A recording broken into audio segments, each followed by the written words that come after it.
Question number 8. Journalize the following transactions in the books of Dhoni Auto Car Center. Auto car centre है, हमें उनके books में entries करना है, no issues. 1 नवंबर को sold 1000 shares of ₹100 each and paid brokerage at the rate of 1% and amount credited to our account. ठीक है, पहले तो समझ लेना, try to understand. We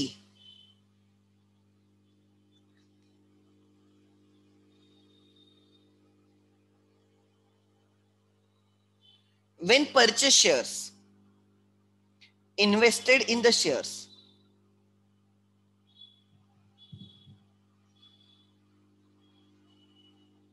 invested in shares, we have to pay the right some amount.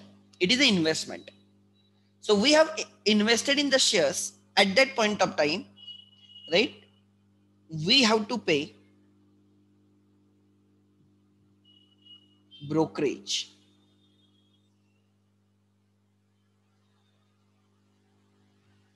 We have to pay some percentage of brokerage when we purchase the shares. बहुत simple है. Example, I purchase 1 share of Reliance. If I purchase 1 share of Reliance for 1,200 example, and I have to pay, suppose example, 10 rupees brokerage. So the cost of 1 share is not 1,200, it is 1,210. Brokerage paid at the time of purchase of shares will increase the cost of the shares. Like वो हमें asset जैसा होगा. Expenses paid at the time of purchase of fixed assets increases the cost of the fixed asset. हम fixed asset को add करते हैं, right? वैसे brokerage is, what is the brokerage? We can purchase the shares only through brokers. They are the middlemen.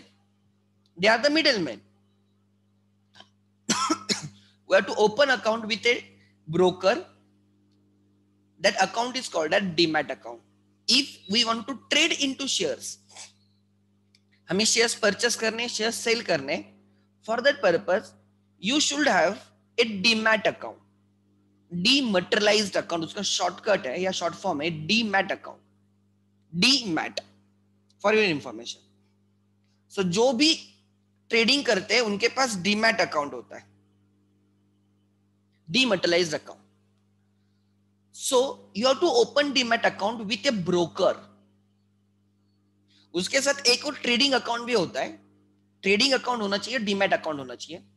Trading account के through you purchase sell shares and those shares are parked in this demat account. ठीक है, so generally लोग उसको demat account बोलते हैं. Trading account अलग होता है, डीमैट अकाउंट अलग होता है, फॉर योर इंफॉर्मेशन. बट अभी फिलहाल डीमैट अकाउंट समझ लेना. सो जिस ब्रोकर के साथ हमने डीमैट अकाउंट ओपन किया है, राइट, वो हमें, राइट, हम उनके थ्रू परचेस, डायरेक्टली शेयर्स नहीं परचेस कर सकते, राइट. देयर आर ब्रोकर्स, एक चेन है, उस चेन वो हमें फॉलो ही करनी होती है. सो ब्रोकर्स के थ्रू हम शेयर्स परचेस करते हैं एंड वी हैव टू पे फॉर देयर सर्विसेज. वो जो हमें शेयर्स परचेस सेल करने में जो हेल्प कर रहे हैं ना, उसके लिए वो चार्जेस लगाते हैं जिसको बोलते हैं ब्रोकरेज. सो मिडलमैन को जो हम पे करते हैं, एग्जांपल हमें, you want to come to Pune and you want to stay on a rental basis and you are searching flat, so there are brokers who help you to find the flat, but you have to pay that broker some brokerage. आपको वो flat ढूंढ के देगा, वो service जो देगा आपको, उसके लिए you have to pay some service charges, that is called as brokerage. So when you purchase the shares, you have to pay brokerage to the broker. When you sell the shares, at the same time you have to also pay the brokerage. Purchase sale करते time हमें brokerage pay करना होता है. Try to understand. So when you purchase the shares, when you invest into the shares, we have to pay brokerage and this brokerage is added in the cost of investment.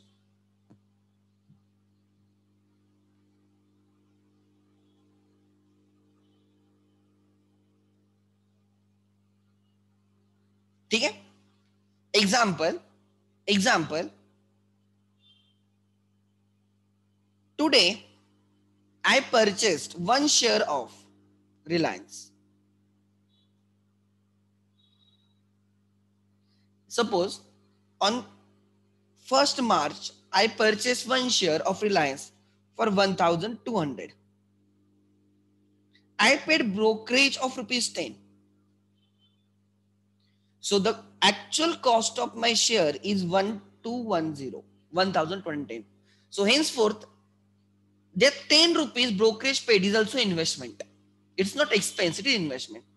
जब आप investment कर रहे हो तब जो expense कर रहे हो those expenses are also investment. जैसे कल प्रीवियस लेक्चर में मैंने बोला था, आई थिंक ऑन फ्राइडे मैंने बोला था कि when you purchase fix asset the expenses incurred at the time of purchase of fixed asset are fixed assets.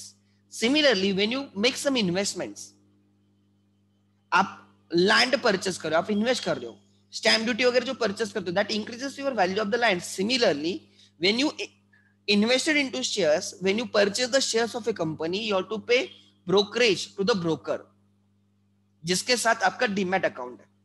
Try to understand. And वो brokerage is an not expense, it is an asset only. It will increase the value of your asset. Now आप ये नहीं बोलोगे कि आपको रिलायंस का share 1200 में गिरा, आप बोलोगे रिलायंस का शेयर 1210 में गिरा.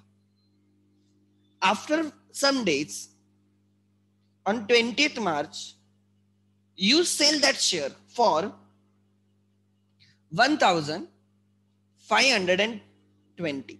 Example. You sold that share for 1000, take an example, 1500. At the time of sale as well, right? इसको हम बोलेंगे sale of shares. When you sell the shares, again you do it through broker, we have to pay the brokerage. हमें फिर से brokerage purchase sale करते time दोनों time हमें brokerage pay करना होता है. ठीक है, we have to pay the brokerage. This is deducted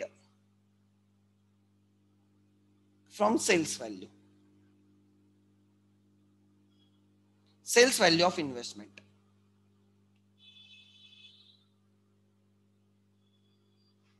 मतलब मैं एक शेयर 1500 पे सेल हो रहा है. After 20 days the Reliance share is now being traded at 1500. Shares की प्राइस इंक्रीज हुई है and I decided to sell this share जो मैंने 1200 में परचेस किया था 10 रुपीज ब्रोकरेज देके 1210. बट जब मैं सेल करूंगा I have to pay again suppose 10 rupees brokerage. तो मुझे 1500 मिलेंगे नहीं. To get that 1500 I have to pay 10 rupees brokerage. तो the amount that I will get is 1490. मैंने शेयर सेल किया 1500 का, तो ब्रोकर मुझे 1500 नहीं देगा.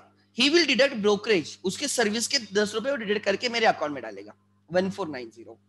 सो you can find, right, the profit is not 200. Profit is not 200. Try to understand. आपको लगेगा प्रॉफिट 200 का है. No, profit is no longer 200. Profit is just, right, 1490 minus 1210, 180 का प्रॉफिट होना चाहिए. सॉरी 280 का प्रॉफिट होना चाहिए. ये 300 का प्रॉफिट नहीं दिखेगा. 300 का प्रॉफिट नहीं दिखेगा. To earn 300 rupees profit you already spend 10 rupees and again you spend rupees 10. तो 20 रुपीज आपका एक्सपेंस भी हुआ है. So actually your profit is, try to understand, 1490 minus 1210, your profit is 280.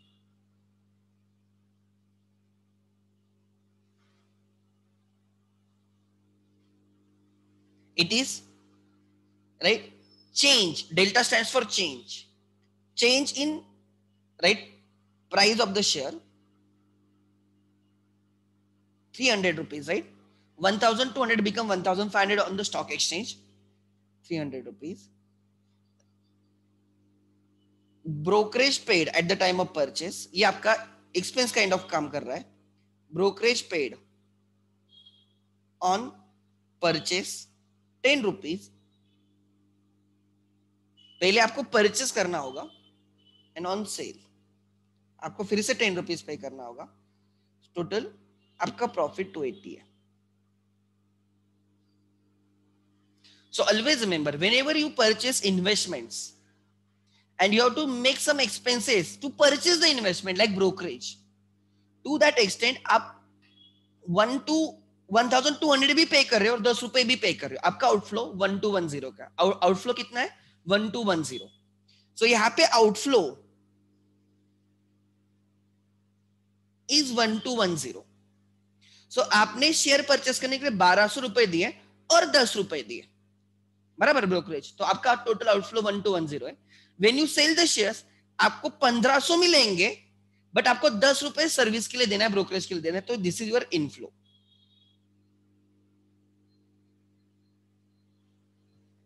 Try to understand. So when you purchase something and you pay brokerage, it is to be added in the cost.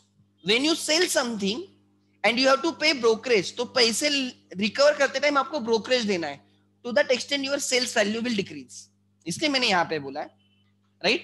Sale of shares we have to pay brokerage deducted from the sales value of investment. So यहाँ पे आपकी investment की purchase price 1210 है and selling price 1490 है, and the difference between them is a profit. Difference between them is a profit. तो यहाँ पे entry आएगी, मैं यहाँ पे एंट्री लिख रहा हूं आपके समझने के लिए. Investment account debit. Investment is asset debit 1210 to bank account because demat account is linked to your bank account. Bank account. So आपने 1200 प्लस 10 रुपीज ब्रोकरेज पेड किया. यहां पे एंट्री आएगी बैंक अकाउंट डेबिट. आपके बैंक में 1500 नहीं आएंगे, आपके अकाउंट में नेट आएंगे 1490. Bank account debit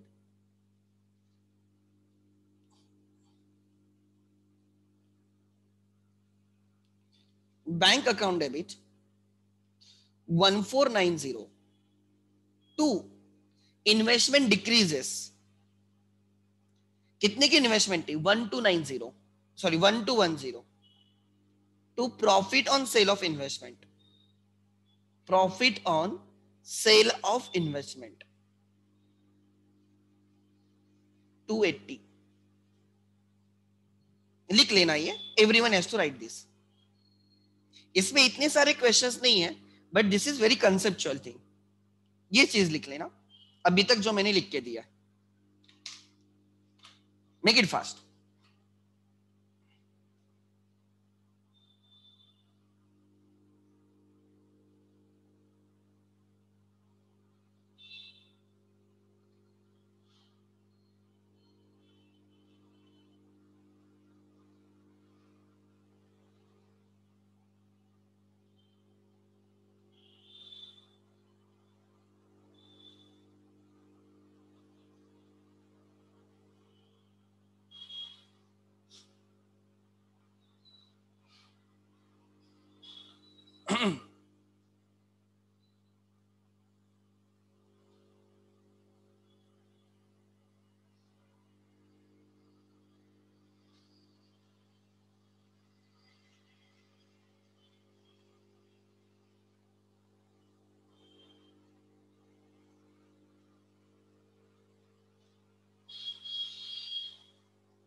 make it fast.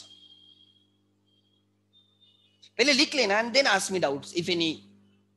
ठीक है, पहले लिख लो.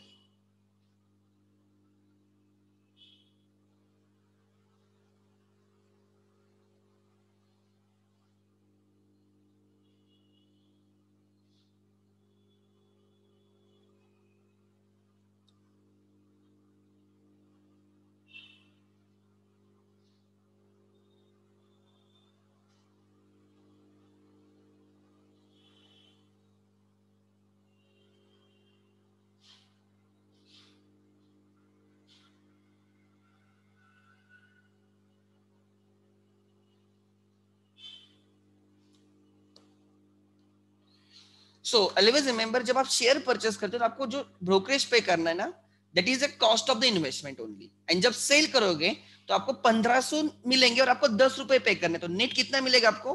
1490. सो डिफरेंस बिटवीन मतलब 1210 की इन्वेस्टमेंट, 1210 का शेयर आपने 1490 में सेल किया, this a profit of 280. So there is no purchase account, there is no sales account for the investment. There is only one account. Purchase करोगे तो भी इन्वेस्टमेंट, सेल करोगे तो भी इन्वेस्टमेंट. इसलिए जो प्रॉफिट लॉस होता है तुरंत ढूंढना होता है. गुड्स के केस में क्या होता है, when you purchase the goods there is a purchase account, when you sell the goods there is sales account. तो प्रॉफिट लॉस एंड में पता चलेगा, difference between purchase account sales account. Investment purchase करोगे तो भी इन्वेस्टमेंट, सेल करोगे तो भी इन्वेस्टमेंट. इसलिए हमें प्रॉफिट लॉस तुरंत ढूंढना होता है. आगे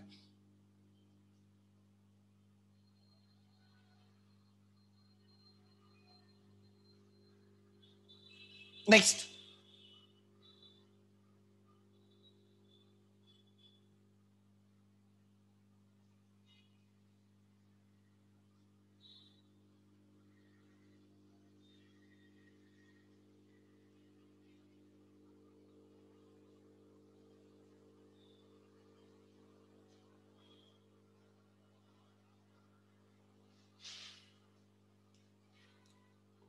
होने के बाद यस लिखो, मतलब मुझे क्लिक होगा सो दैट आई कैन.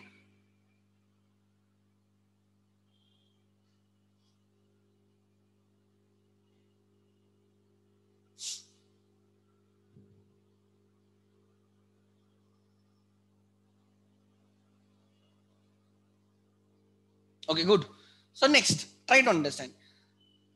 आगे सो यहाँ पे क्वेश्चन में क्या हुआ है, ऐसे एक आधा ट्रांजैक्शन रहेगा जिसपे थोड़ा एलोबरेट करना पड़ सकता है, ठीक है. बाकी ऐसे हटके ट्रांजैक्शन हो सकते हैं जिसको थोड़ा हम ध्यान से करेंगे. हमने सेल की है 1000 shares of ₹100 each, paid brokerage 1% and the amount credited to our account. So यहाँ पे ध्यान देना, मैं यहाँ पे वर्किंग नोट लिखता हूं. वर्किंग नोट,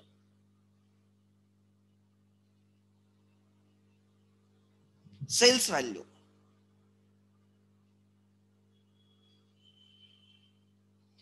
ठीक है. 1000 shares of ₹100 each,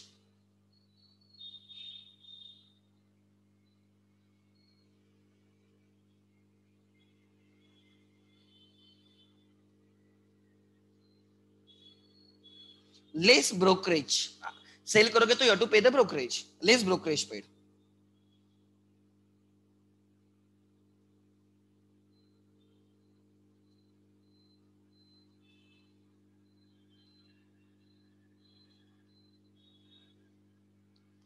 %1 is 1000, sorry.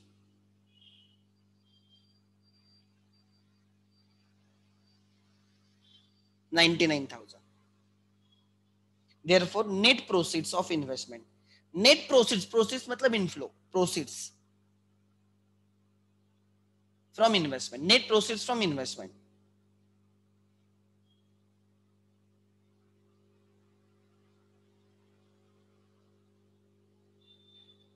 Net proceeds from investment 99,000. आगे ठीक है. चलो अब एंट्री, बट उन्होंने हमें कॉस्ट प्राइस वगैरह ऐसे का कुछ लिखा नहीं है. हम इन the books of Dhoni auto care centre journal,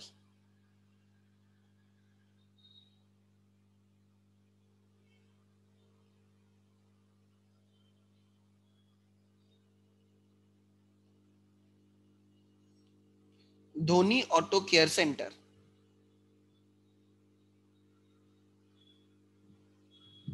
journal, ठीक है. डेट क्या है, 2018 नवंबर 1,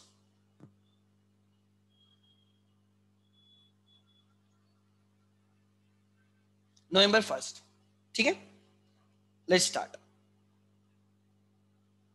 शेयर सेल हुए, बैंक अकाउंट डेबिट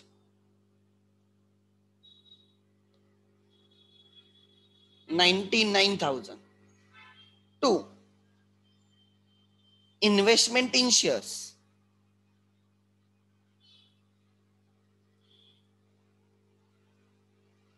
99,000. एक्चुअली मुझे प्रॉफिट लॉस पता होने के लिए I don't know the cost price. मुझे उन्होंने कॉस्ट प्राइस के बारे में कुछ लिखा नहीं है. चाहे तो ऐसे एक आधा उन्होंने सॉल्ड में भी हो सकता है, इलस्ट्रेशन में, आई डोंट नो कहाँ पे आपने देखा है, पहले तो मुझे बोल दो, पहले कभी देखा है आपने? एनीवन था क्या, कहाँ पे सॉल्ट में एक आता था क्या?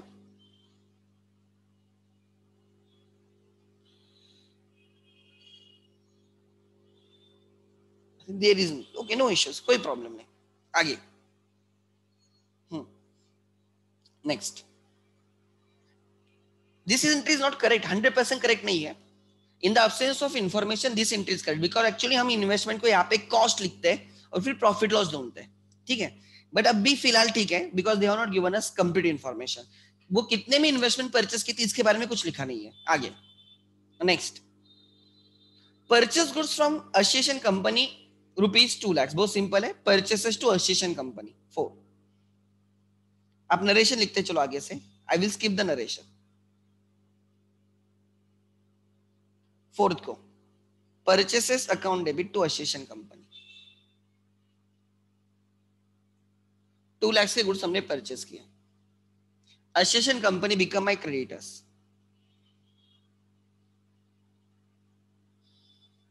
2 lakhs being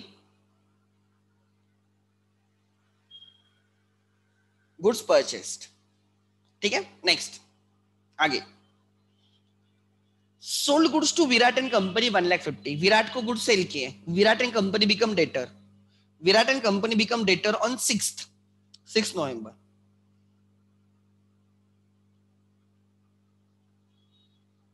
Virat and company account debit to sales 1,50,000 1,50,000 being goods sold,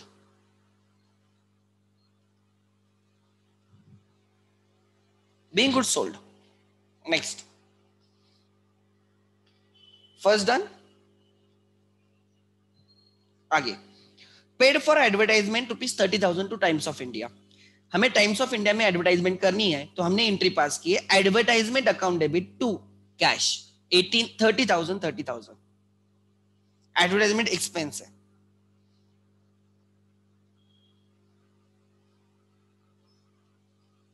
advertisement account debit to cash 30,000 being advertisement expenses paid to Times of India। बच्चे Times of India to cash लिख के आते हैं,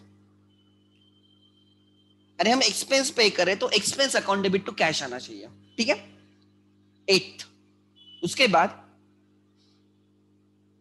paid for printing and stationery 7,000, printing and stationery to cash 7,000। 10th को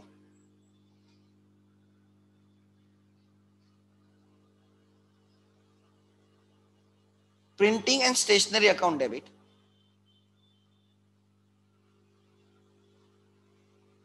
to cash 7,000 being printing and stationery expenses paid, being printing and stationery expenses paid। 10th हो गया, आगे।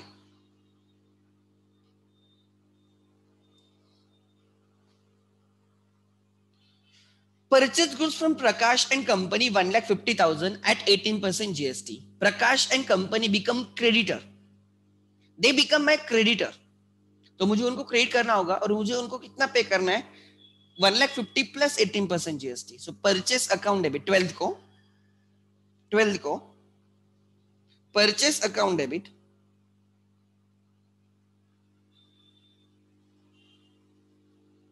Purchases account debit 1,50,000 is a purchases. जब goods purchase करोगे अगर आपको GST पे करना, इट इज असेट डेबिट होगा, CGST इनपुट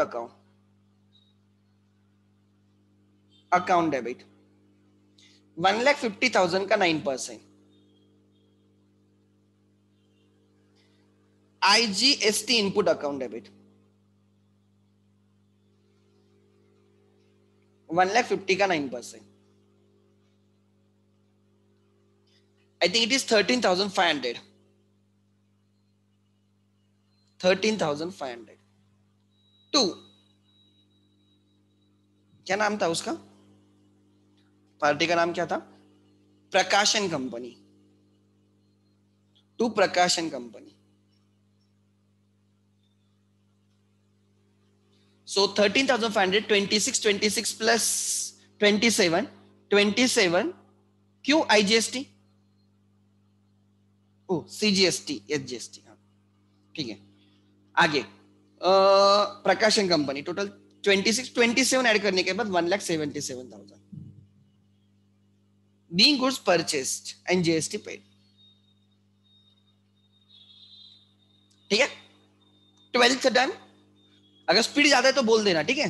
नेक्स्ट, आगे, paid for transport charges ₹10,000 at 12% GST, 10,000 plus 12% GST। Transport charges expense, expenses पे लगता है ना जीएसटी, रेंट पे लगता है, कमीशन पे लगता है, ट्रांसपोर्ट चार्जेस पे लगता है जीएसटी, ऐसे कुछ नहीं, और उन्होंने लिखा भी है। सो ट्रांसपोर्ट चार्जेस अकाउंट डेबिट, तारीख क्या है, 15th, ठीक है, 15th। Transport charges account debit,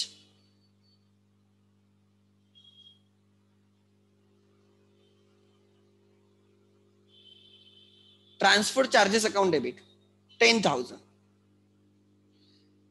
CGST input account debit,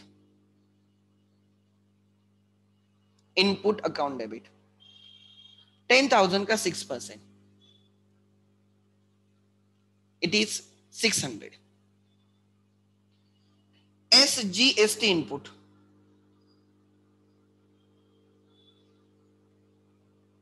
10,000 का 6%, 600। 2, कैश 11,200, 2 कैश 11,200। आगे, बीइंग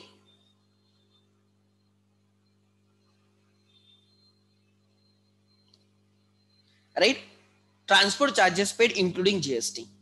आगे, पेमेंट, जीएसटी का पेमेंट करोगे ना तो डेबिट ही होगा, इनपुट रहेगा। सेल करते टाइम जीएसटी कलेक्ट करोगे तो आउटपुट रहेगा, क्रेडिट रहेगा।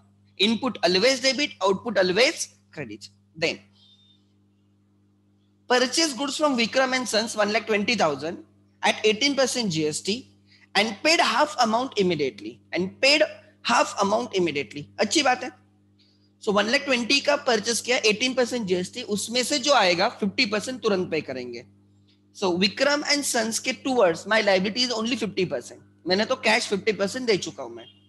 सो 20th 1,20,000, 20th नवंबर, परचेस अकाउंट डेबिट 1,20,000 के परचेस है, बट जीएसटी है उस पर, यस है ना, किसने नहीं बोला, यस। CGST इनपुट 1,20,000 का 9%। SGST इनपुट 1,20,000 का 9%।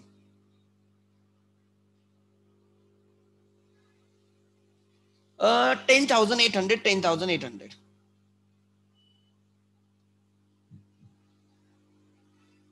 टोटल कितना पे करना है, जस्ट ये आपके समझने के लिए मैं टोटल ले रहा हूं। 1,20,000 प्लस 10,000 प्लस 10,000, 1,30,000, 1,40,000, 1,41,600, 1,41,600। आपने 1,20,000 के गुड्स परचेस किए। अगर स्पीड ज्यादा है तो मुझे बोल देना, सर आप स्पीड में जा रहे हो, मैं स्लो जाऊंगा, कोई प्रॉब्लम नहीं। हमने 1,20,000 के गुड्स परचेस किए, उसके साथ हमें टैक्स पे करना है, जीएसटी 18%, 9%, 9%। हमें टोटल 1,41,600 पे करना है, उसमें से 50% हमने तुरंत पेड किया टू कैश। 1,41,000 का हाफ, मतलब हमने पेड किया 7,0,8 70,800 हमने पेड किया। रिमेनिंग हमें उस बंदे को अभी भी पे करना है. He is my creditor for 50% of the amount. I owe him, he is my liability. Vikram and sons, to Vikram and sons.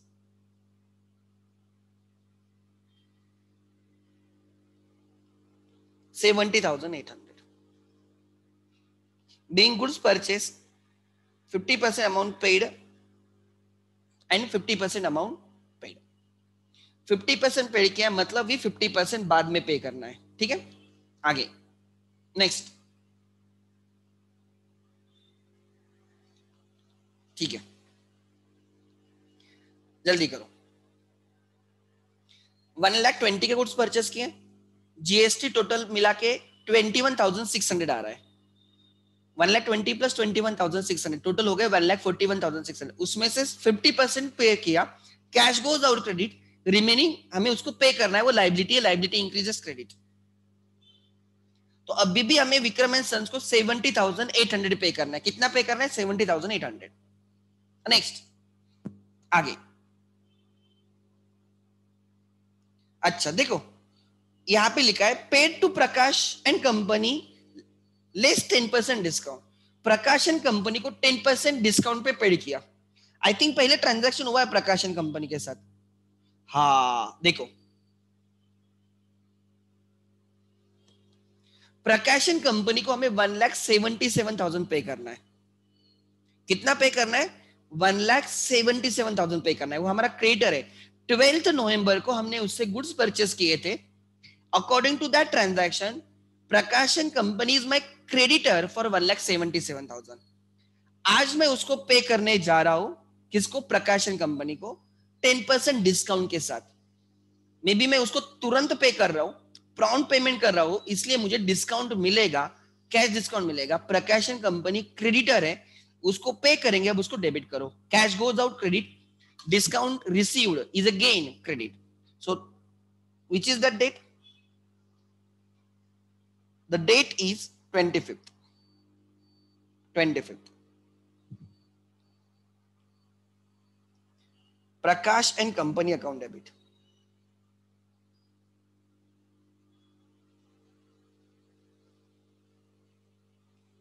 $1,77,000. इतना ही था ना? 1,77,000. Yes. 2 cash. 2 discount received.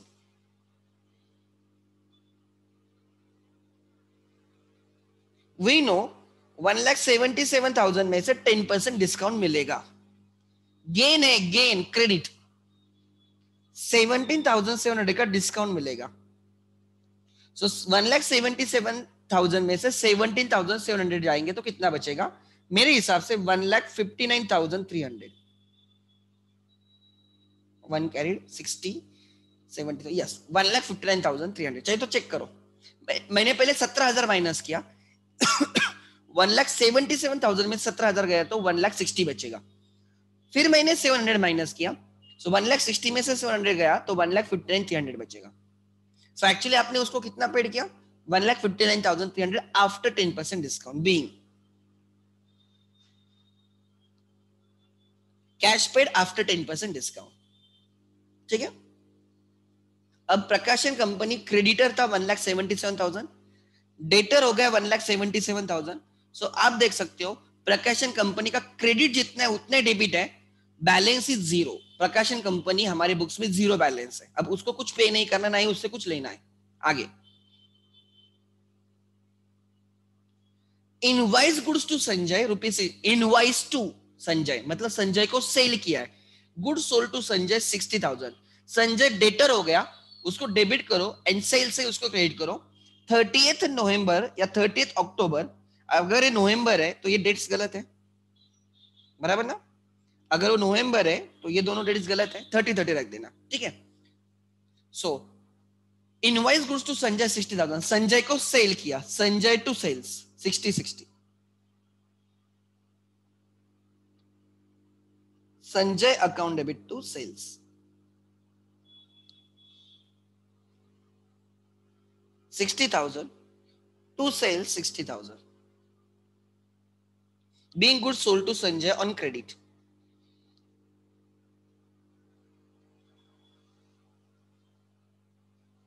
30th done. 30th के बाद आगे संजय रिटर्न्स गुड्स 10,000। अच्छा, संजय ने गुड्स रिटर्न किए 10,000 के। अच्छा ठीक है, कोई प्रॉब्लम नहीं। देखो, जब हमने उसको सेल किया, संजय डेटर बन गया, संजय टू सेल्स एंट्री आ गई। जब वो रिटर्न करेगा तो सेल्स कैंसिल करना होगा, सेल क्रेडिट होता है। सेल को कैंसिल करने के लिए सेल को डेबिट किया जाएगा, बट हम एक अलग अकाउंट यूज करते हैं जिसका नाम होता है सेल्स रिटर्न। हमें इसकी एंट्री रिवर्स करनी है, हमें इसकी एंट्री रिवर्स करनी है। लिखो sales return account debit, account debit to Sanjay, to Sanjay. And Sanjay को हम क्रेडिट नोट देंगे, हम संजय को इश्यू करेंगे क्रेडिट नोट, और उसमें लिखा होगा Sanjay your account has been credited in our books for goods return by you. तूने जो गुड्स रिटर्न किए हैं उसके लिए हमने तेरा अकाउंट हमारे बुक्स में क्रेडिट किया है। तू हमारा डेटर था 50,000 का, बाद में हमें तुझे क्रेडिट किया 10,000 का, तो अब तेरे से हमें 50,000 ही लेने हैं। हमने तुझे 60,000 के गुड्स सेल किए थे, उसमें से 10,000 तूने रिटर्न किए, मतलब अभी तेरे से कितना लेना है 50,000। तू हमारा डेटर है खाली 50,000 का, ठीक है। संजय से 50,000 लेने हैं। कितने लेने हैं? 50,000। आगे देखते क्या हुआ। Sanjay became insolvent, Sanjay became insolvent. Oh my God, Sanjay से 50,000 लेने, 60 का सेल किया था, 10,000 के रिटर्न किए उसने, तो संजय से 50,000 लेने, उसके पहले ही वो इंसॉल्वेंट हो गया, मतलब उससे पैसे नहीं मिलेंगे, पूरे पैसे रिकवर नहीं होगा, हमारा बैड डेट्स हो गया। When debtor, Sanjay is my debtor, became insolvent, I cannot recover the entire amount, that becomes my bad debts। वो क्या बन जाता है? बैड डेट्स, लॉस हो गया मेरा इसमें। अब देखो क्या हुआ, Sanjay became insolvent and recovered only 50 पैसे ए रुपी। 100 पैसे में से 50 पैसे रिकवर हो रहे, मतलब 50%, only 50% as a full and final settlement from him। This is not discount। Insolvent होने पे डिस्काउंट नहीं होता है, इंसॉल्वेंट होने पे जो पैसा मिलता नहीं उसको बैड डेट्स बोलते हैं। हमें संजय से 50,000 लेने, कितने लेने? 50, उसमें से 50% ही आ गए, 50,000 में से 25,000 ही रिकवर हुए। मैं संजय को बोल रहा हूँ अरे भाई बाकी 25,000, वो बोला मैंने हाथ ऊपर करके रखा है, मैं इंसॉल्वेंट हुआ हूं, मेरे से मेरी जितनी प्रॉपर्टी सब खत्म हो चुकी है, मैं तुझे पैसे दे ही नहीं सकता। ये हो गया बैड डेट्स। सो एंट्री जितने रिकवर हुए उतने ले लो। 30th bank account debit, cash account debit, जो कुछ भी है, कैश अकाउंट डेबिट 25,000 आ गए। Don't call discount, it is bad debts. Bad debts account debit, loss, bad debts is loss, losses are debited 25। 2 Sanjay का अकाउंट क्लोज कर दो, Sanjay account credit 50, being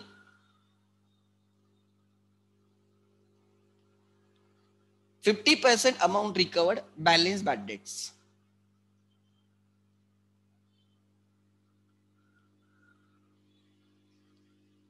अगर कोई डेटर इंसॉल्वेंट होता है, इंसॉल्वेंट मतलब बैंकक्रफ्ट, मतलब उसके पास पैसे नहीं आपको देने के लिए, उसके पास पैसे ही नहीं है। ट्राई टू अंडरस्टैंड इसका मतलब, राइट, इसका मतलब,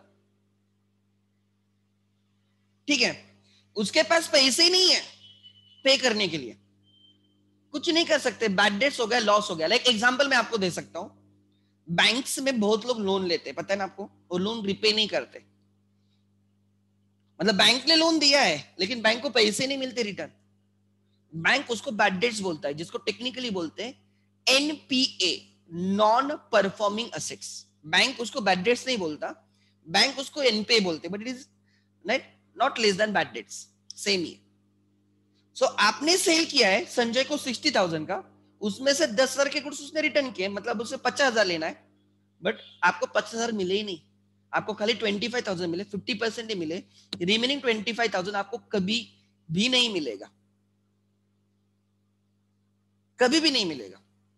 हाँ, अगर टाइम चेंज होता है, संजय के अच्छे दिन आते हैं और बाद में संजय 25,000 लेके आता है, सपोज क्या बोल रहा हूं ध्यान देना, आज हमारा लॉस है, bad debts is loss debit, 2 3 4 5 साल के बाद संजय के अच्छे दिन आते हैं and Sanjay recover can pay, Sanjay हमें आके बोलता है देखो 4 5 साल पहले बैड डेट्स हुआ था, मैं आपको 25,000 नहीं दे पाया, ये ले लो 25,000 आपके, तब एंट्री आएगी 4 5 साल के बाद जब वो हमें बैड डेट्स रिकवर्ड होगा। पहले बैड डेट्स हुआ, आज 25,000 नहीं आए, क्यों नहीं आए? बिकॉज वो दे ही नहीं सकता, उसकी इच्छा भी होगी तो भी नहीं दे सकता, बस उसके पास कुछ है ही नहीं, कंगाल हो गया वो, कंगाल, तो वो हमारा लॉस हो गया। 4 5 साल के बाद वो आके हमें 25,000 देता है, तब एंट्री आएगी cash account debit, because cash comes in debit to bad debts recovered account, bad debts recovered account, income account रहता है वो, क्रेडिट 25,000, जितना भी लाके देगा 25,000 से ज्यादा नहीं देगा, मैक्स टू मैक्स 25,000 ही देगा वो, जितना भी देगा उसकी एंट्री आएगी cash account debit to bad debts recovered account, that is income. बच्चे इंटर लिखते cash account debit to Sanjay, they don't understand हमने यहाँ पे संजय का अकाउंट क्लोज कर दिया है, एक बार वो इंसल्ट हुआ तो मैं लाइफ में उसके साथ ट्रांजैक्शन नहीं करूंगा, क्योंकि मुझे उससे पैसे आएंगे नहीं, मैं उसको सेल ही नहीं करूंगा, मैंने मेरे बुक्स में उसका अकाउंट हमेशा का क्लोज कर दिया। अगर आप किसी बैंक से लोन लेते हो और उनका लोन रिपे नहीं करते, बैंक फिर से आपको लोन नहीं देती। अरे बैंक का जाने दो, आप टेलीकॉम ऑपरेटर का देखो, आपने पोस्टपेड कनेक्शन लिया है, पोस्टपेड कनेक्शन लिया किसी सपोज एयरटेल के साथ, आप उनका पेमेंट नहीं करते हो, आपका सिम ब्लॉक कर देते और बाद में आप फिर लेने जाते हो तो आपको सिम नहीं देते वो, क्यों? बिकॉज पहले आपने डिफॉल्ट किया उनका। सो जब संजय ने डिफॉल्ट किया है तो हम बाद में उसको सेल नहीं करेंगे, बट अगर वो बाद में on his own comes and gives you 25,000, तब एंट्री आएगी cash account debit to bad debts recovered account and not Sanjay account. लिख लेना, when bad debts is recovered, top of the page, when bad debts is later on recovered, लिख लेना everyone, when bad debts is later on recovered, the entry is,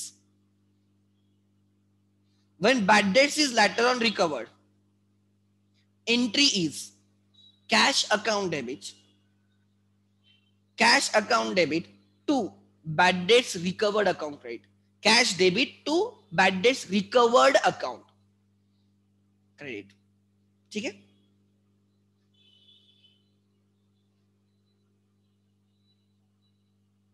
ठीक है, example लिख लेना, example,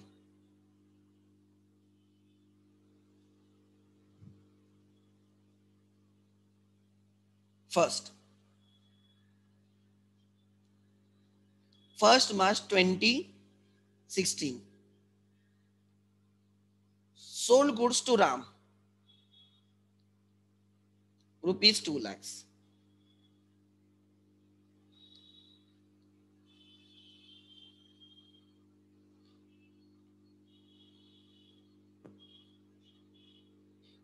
June 16, Ram was adjudicated. Ram was adjudicated मतलब declared by the court, court declare करते उसको बोलते हैं adjudication. Ram was adjudicated insolvent and only 40 paise a rupee could be recovered from his private estate.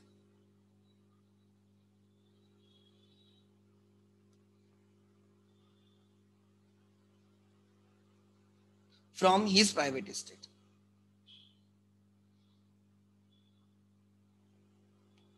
Ram से कितने लेने? 2 लाख लेने, वो हमारा 2 लाख का डेटर है। हाउएवर वो एडजुकेट हुआ एज ए इंसॉल्वेंट, कोर्ट ने उसका एडजुकेट किया, कोर्ट ने डिक्लेयर किया कोई इंसॉल्वेंट है, उससे अब कोई पैसा नहीं मांगेगा, कोर्ट उसकी पूरी प्रॉपर्टी टेक ओवर करती है, पूरी की पूरी प्रॉपर्टी कोर्ट लेती है, वो प्रॉपर्टी का ऑक्शन होता है एंड उससे जो पैसे आएंगे वो क्रेडिटर्स को बांटे जाएंगे। राम के जो क्रेडिटर्स है वो राम को बॉदर नहीं करेंगे, court will look after everything, court will take the private estate of the Ram, उसका ऑक्शन होगा, उससे जो भी पैसे मिलेंगे court will distribute between the creditors, इन पूरे तो नहीं मिलेंगे, प्रोपोर्शनेट बेसिस पे मिलेंगे। एंड 40 पैसे ए रुपी, मतलब 40% किसको मिले, हमें मिले। सो 2 लाख में से 40% ही रिकवर हुए, 60% बैड डेट्स हुआ। ठीक है, आगे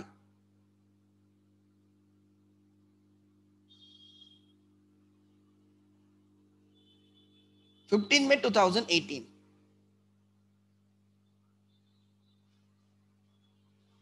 राम पेड या recovered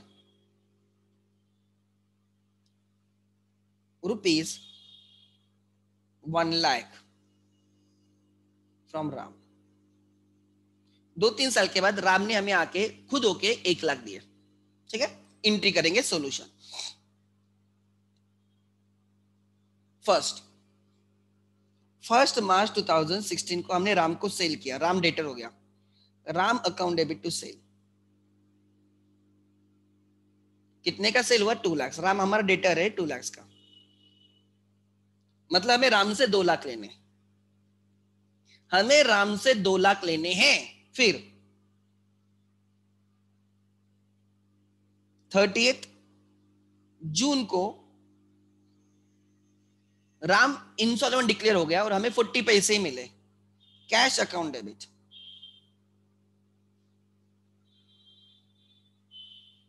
वन 80,000 ही रिकवर कर पाए हम, हमें 80,000 मिले। Bad debts account debit, bad debts account 60% का बैड डेट्स हो गया, 1,20,000 रिकवर नहीं कर पाए। लॉस है यार, पैसे अगर कस्टमर सेल कर रहे हो बट पैसे नहीं मिल रहे, ये लॉस ही है ना, बैड डेट्स। 2 राम का अकाउंट क्लोज कर दो, 2 राम, कितना, 2 लाख, राम का अकाउंट क्लोज हो गया। फिर 2-3 साल के बाद राम खुद होके आया और बोलता है कि 1 लाख ले लो। आप बोलोगे 1,20,000, देखो वैसे भी he is no longer obligated to pay you, court ने बोला है उससे पैसे नहीं ले सकते आप, बट ऑन हिज ओन वो खुद होके बोल रहा है कि ले लो भाई 1 लाख बाद में। तो वो राइट, एक आई विल से जेन्युइनली वो बोलता है कि ले लो पैसे, मतलब इससे बढ़िया बात नहीं हो सकती। He is ready to pay you, actually उसको कोई फोर्स नहीं कर सकता because court protects insolvent person, रास्ते पे आ चुका है वो। बट बाद में maybe because some good fortune he may get the money and he can give you, जैसे Amitabh Bachchan was once declared insolvent, Amitabh Bachchan भी इंसॉल्वेंट हुआ था, but later on right his fortune turned and now you know the worth and everything। so ऐसे नहीं कि insolvency होना मतलब कुछ क्राइम है, बट हो सकते हैं, बट बाद में उसको फोर्स नहीं कर सकते, वो खुद होके आपको पैसे देने आया है। एक्चुअली उसने 1,20,000 देने चाहिए आइडियली, बट वो बोलता है 1 लाख तो ले लो। आप हैप्पी हो, मोर देन हैप्पी हो कि आपने जिसको बैड डेट्स बोला था, 1,20,000 का लॉस बोला था, उसमें से 1 लाख रिकवर हो, उससे और क्या चाहिए। आप बोलोगे नहीं नहीं 20,000 भी दे, अरे वो जितना दे रहा है ले लो पहले, ठीक है। ऐसे हो सकता है कल और जाके वो 20,000 लाके देगा आपको, ठीक है।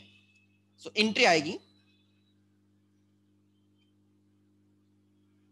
2018, cash account debit 1 lakh to bad debts recovered. Bad debts is expense loss account, bad debts recovered is a gain account।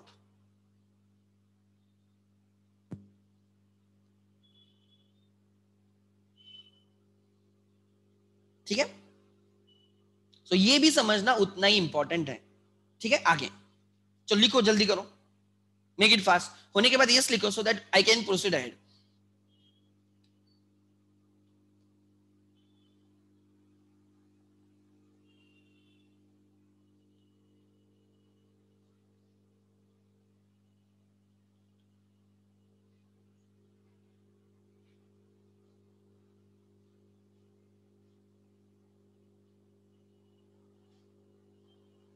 Okay good, ठीक है गुड। ठीक है. So this was about bad debts recovered. चलो अब नेक्स्ट क्वेश्चन पे चलते हैं.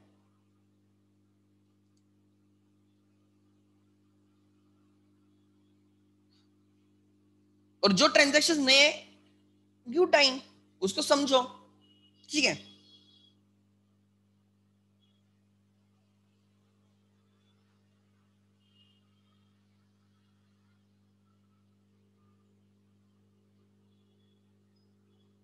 हम क्वेश्चन नंबर 9 करने जा रहे हैं.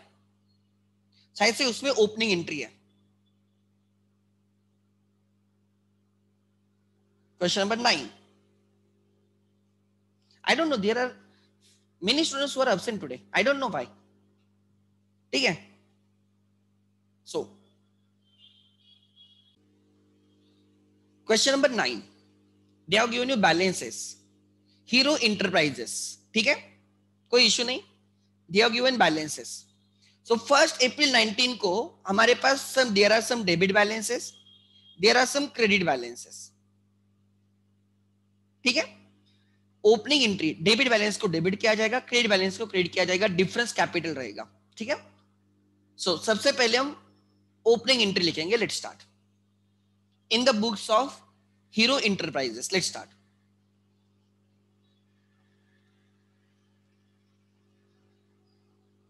इन the books of Hero enterprises.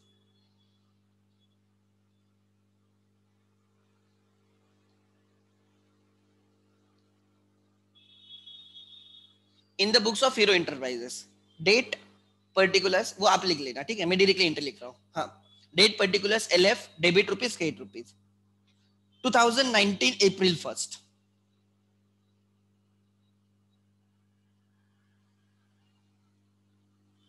Debit all debit balances, assets. Cash at bank account मतलब bank account debit. Bank account debit 80,000. Bank account debit 80,000. Then Ram Rahim, sundry debtors, Ram and Rahim. Be very specific. Ram account debit 20,000. Rahim account debit 30,000.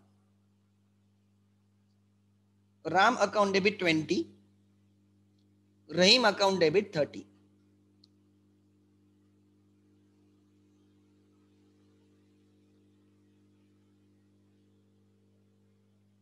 Next. Stock 55,000. Stock is asset 55,000. ठीक है. Then building account debit 1,50,000.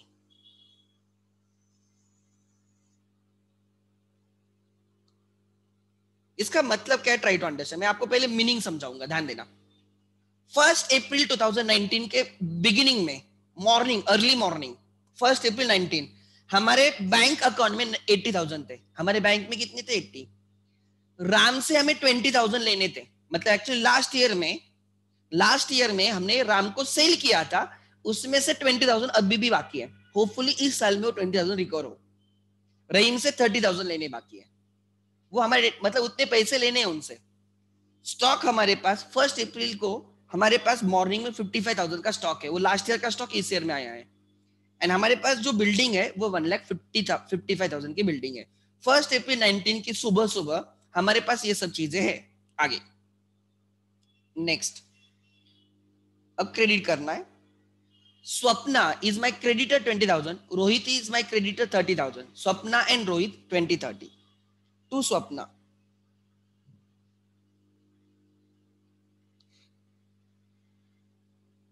To Rohit 30. मतलब ध्यान देना मैं क्या समझा रहा हूं. सपना मेरी क्रेडिटर है.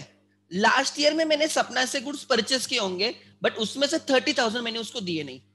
मतलब बिगिनिंग में, इस साल के बिगिनिंग में ही मुझे 30,000 पे करने हैं. मतलब लास्ट ईयर का आया है.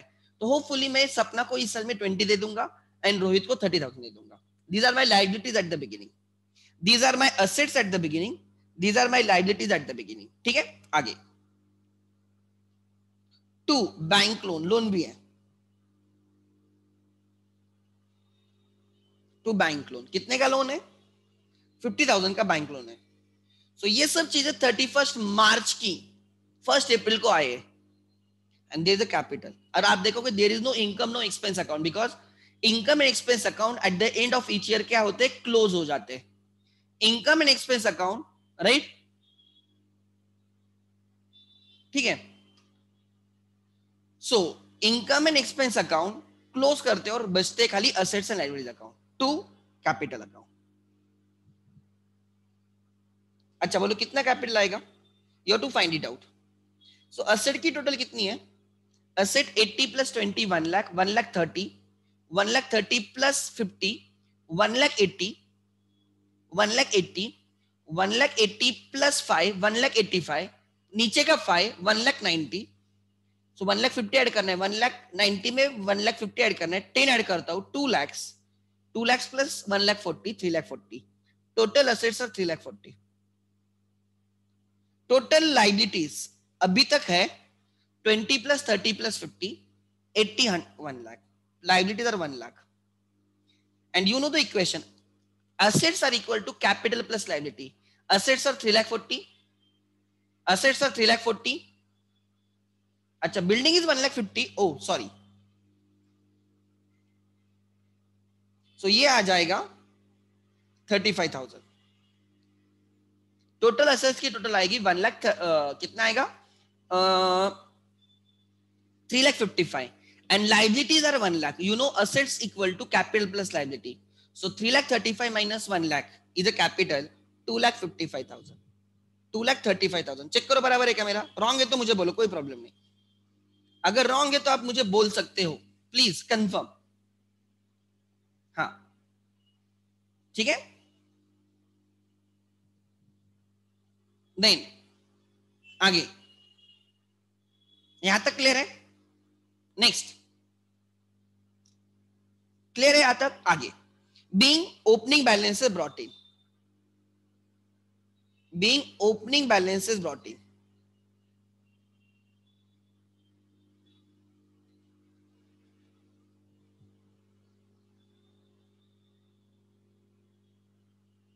being opening balances brought in, next नहीं रे, अच्छा लेट मी चेक,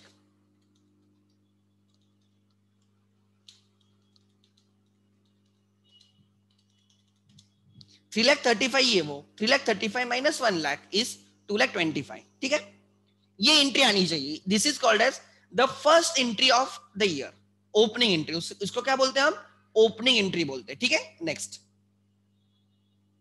आगे 1 अप्रैल को purchase goods worth rupees, purchase goods worth rupees, ठीक है, अच्छा 2 लाख, हाँ 35 चाहिए, ठीक है ठीक है, माइनस 1 लाख, ठीक है आगे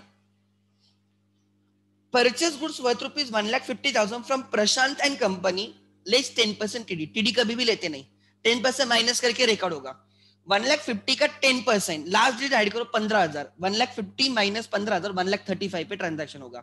सो प्रशांत एंड कंपनी हमारा क्रेडिटर हो गया, उसको क्रेडिट करेंगे, परचेस को डेबिट करेंगे, April 1st purchases to Prashant and Company,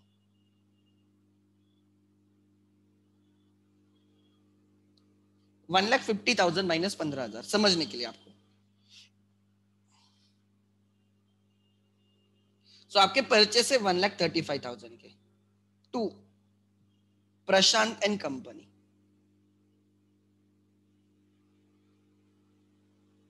1,35,000 being goods purchased from credit,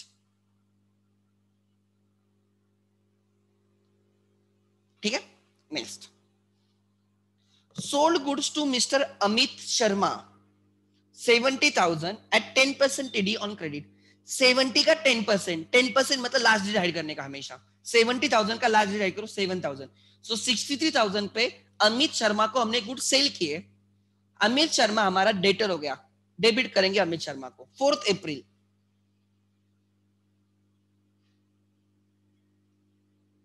Amit Sharma account debit,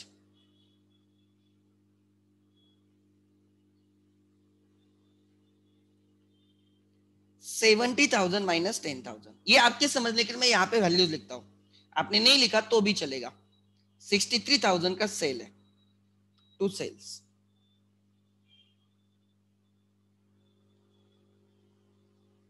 being goods sold on credit,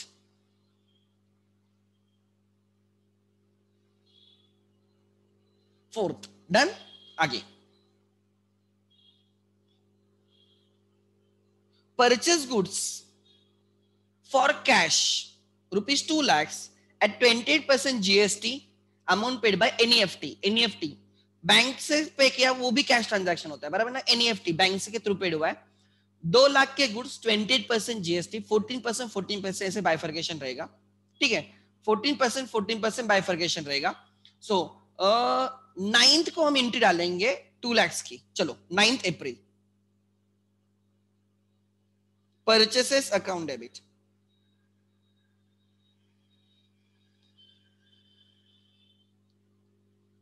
to lakhs purchase account debit 2 lakhs आ गया। 2 lakhs yes. CGST input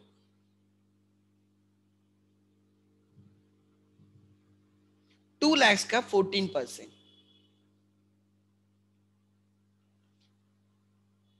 10 right. 14 1% आएगा 2000, 2000 का multiply by 28,000। SGST input account debit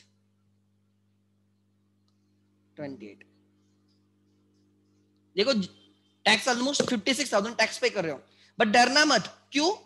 because ये tax आपकी asset है। ये tax क्या होती है? आपकी असेट है, ठीक है। सो 2 आप एनईएफटी के थ्रू पे करो टू बैंक, 2,56,000। भले आप 56,000 का टैक्स पे कर रहे हो, बट ये आपकी असेट है। बाद में जब आप सेल करोगे तब जो टैक्स कलेक्ट करोगे उसके साथ सेट ऑफ करोगे। सो जीएसटी पे करने में कोई गुंजाइश नहीं if you are doing business, ठीक है। आगे next, sold goods to Aditya Rai of rupees 90,000 at the rate of 28% GST. 90,000 के गुड्स सेल किए, 28% जीएसटी। सेल करते टाइम जो जीएसटी रहेगा वो लाइबिलिटी रहता है, वो आउटपुट रहता है, बिकॉज वी कलेक्ट, ठीक है। सो आदित्य राय से 90,000 प्लस 28% कलेक्ट करेंगे 12th को। आदित्य राय अकाउंट डेबिट, वो डेटर हो गया। नरेशन लिखना, एटलीस्ट बीइंग लिख के छोड़ देना।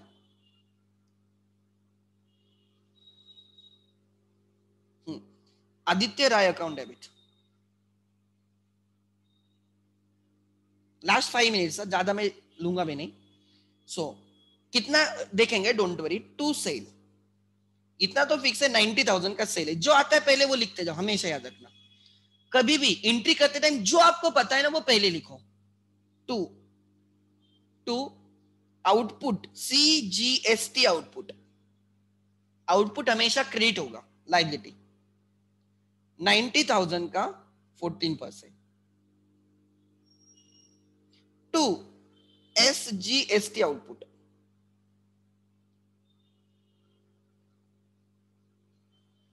90,000 का 14%। So that is 5,600 I think.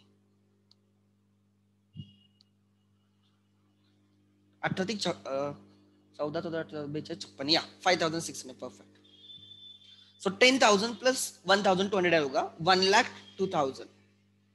10,000 1,01,200। Check करो परफेक्ट है क्या? गलत भी हो सकता है मेरा, ऐसे कुछ नहीं है। अरे कुछ गलत है क्या? 90,000 का, ओह ये गलत है मेरा, 14%। ओह गलत, sorry sorry sorry, it is 12,600। गलत है परफेक्ट, 12,600 होना चाहिए। सो 12,600, 12,000, 90 plus 10 1 lakh plus 10 1 lakh 10 plus 2 plus 2 1 lakh 14 plus 600 6 1 lakh 15,200, 1 lakh 15,200। Check करो, 90,000 plus 28% is 1,15,200 being goods sold.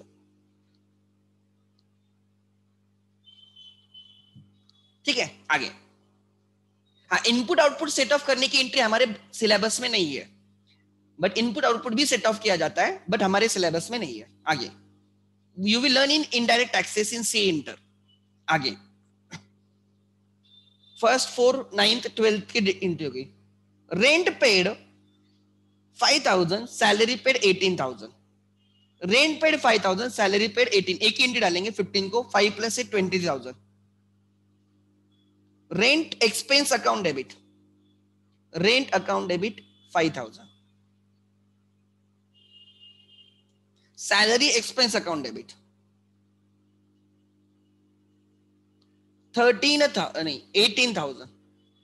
Expenses are always debited. नींद में भी एक्सपेंस हमेशा डेबिट होगा. टू कैश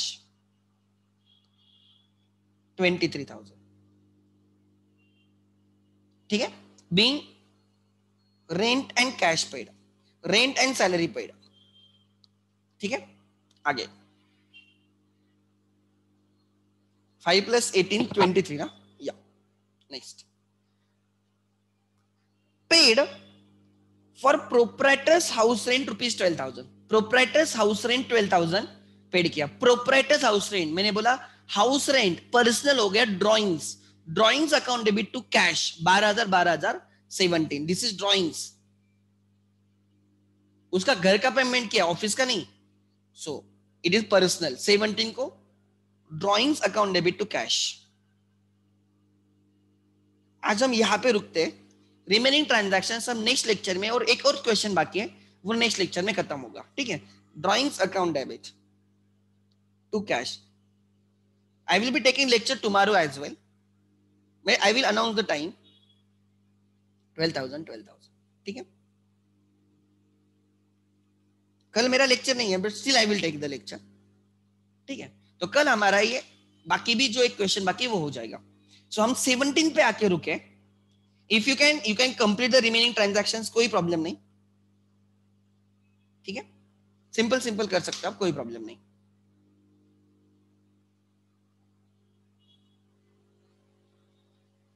ठीक है, और रिमेनिंग हम कल करेंगे. Anyone has doubt till now? Okay, good, thank you.